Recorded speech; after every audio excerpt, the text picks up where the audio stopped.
देश भर के 45 जगहों पर 18वें रोजगार मेले का आयोजन। पीएम मोदी ने वीडियो कॉन्फ्रेंसिंग के जरिए 61,000 से ज्यादा युवाओं को नियुक्ति पत्र सौंपे।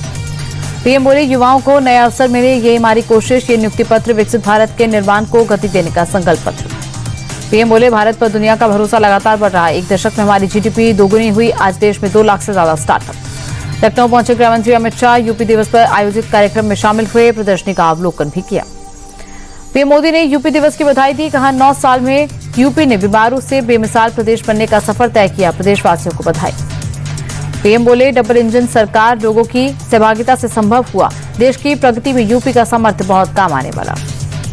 राष्ट्रपति द्रौपदी मुर्मू ने यूपी दिवस पर प्रदेशवासियों को शुभकामनाएं दी। ट्वीट कर लिखा, भारत की विकास यात्रा में यूपी एक मजबूत आधार स्तंभ, प्रदेश के उज्जवल भविष्य की कामना। मुरादाबाद में 12वीं में पढ़ने वाली हिंदू छात्रा को जबरन बुर्का पहनाने का वीडियो वायरल। 5 मुस्लिम लड़कियों पर बुर्का पहनाने का आरोप। धर्मांतरण की भी कोशिश। पीड़ित हिंदू छात्रा के परिवार ने एफआईआर दर्ज कराई। परिवार ने मामला लव जिहाद और धर्मांतरण गैंग से जुड़ा होने की आशंका जताई। जांच में जुटी पुलिस। जालौन में हिंदू छात्रा की किडनैपिंग पर आक्रोश। सपा नेता रिजवान मंसूरी पर किडनैपिंग का आरोप। सपा नेता को हिरासत में लेने के बाद छोड़ने पर लोग भड़के। हिंदू संगठनों ने दोषियों को पकड़ने की मांग की। मिर्जापुर में जिम धर्मांतरण मामले में एक्शन तेज। फरार 2 आरोपियों के खिलाफ लुकआउट नोटिस जारी। पुलिस ने 25-25 हजार का इनाम भी घोषित किया। दिल्ली में वेलकम के कविनगर में बीती रात 24 साल के युवक फैजान की गोली मारकर हत्या। Mister king lounge and cafe में हुई फायरिंग।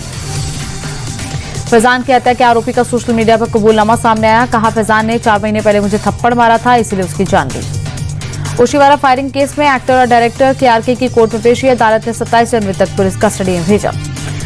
उज्जैन के तराना में 2 गुटों में हुई झड़प के बाद हालात सामान्य हुए। बाजार खुले। एसपी बोले, स्थिति सामान्य हुई। उज्जैन के तराना में जुम्मे की नमाज के बाद भड़की हिंसा में पुलिस का एक्शन। अब तक 18 उपद्रवी गिरफ्तार, 10 से ज्यादा हिरासत में। केंद्रीय कपड़ा मंत्री गिरिराज सिंह ने राहुल गांधी पर झूठा होने का आरोप लगाया। कहा, भारत के कपड़ा उद्योग का नहीं बल्कि राहुल गांधी के दिमाग का शटडाउन हो गया है। गिरिराज सिंह ने अपने अमेरिकी टैरिफ का कपड़ा उद्योग पर असर से किया इनकार। आंकड़ों के साथ राहुल गांधी को चुनौती दी। कहा, या तो हमारे आंकड़े गलत साबित करें या माफी मांगे। एसआईआर को लेकर अखिलेश ने सरकार को घेरा। बोले, एसआईआर में सरकार मनमर्जी चला रही। एसआईआर के जरिए विपक्ष को कमजोर करने की साजिश हो रही है। अखिलेश ने चुनाव आयोग की निष्पक्षता पर सवाल उठाए। कहा, एसआईआर होने के बाद भी वोटर लिस्ट में कई कमियां। कन्नौज में 200 के करीब डुप्लीकेट वोटर्स की पहचान हमने की। जाति जनगणना को लेकर अखिलेश यादव का पोस्ट लिखा, जनगणना की अधिसूचना में जाति का कॉलम ही नहीं, जाति का जनगणना बीजेपी का जुमला।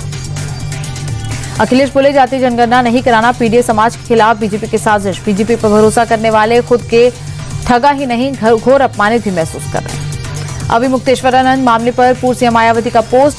बोली, प्रयागराज में जो हो रहा है इससे बचना चाहिए, विवाद को आपसी सहमति से सुलझाएं। मायावती ने कहा, धार्मिक कार्यों में राजनीतिक हस्तक्षेप नहीं, ठीक नहीं। धर्म को राजनीति और राजनीति को धर्म से ना जोड़ें। नीतीश कुमार के बेटे निशांत के राजनीति में आने की अटकलें। सरस्वती पूजा कार्यक्रम में निशांत के लगे नारे। जेडीयू कार्यकर्ताओं ने नीतीश कुमार से बेटे को पार्टी में शामिल करने की मांग की। बिहार के पूर्व सीएम और भारत रत्न कर्पूरी ठाकुर की आज जयंती। पीएम मोदी ने ट्वीट कर श्रद्धांजलि दी।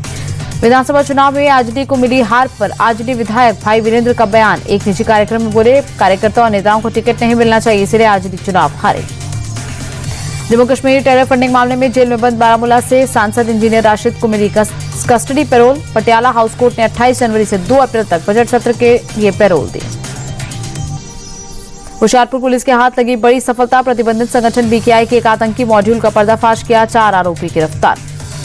कर्नाटक के हुबली में बड़ा हादसा। सरकारी कार्यक्रम के लिए लगा बड़ा कटआउट गिरा। 3 लोगों को गंभीर चोट लगे।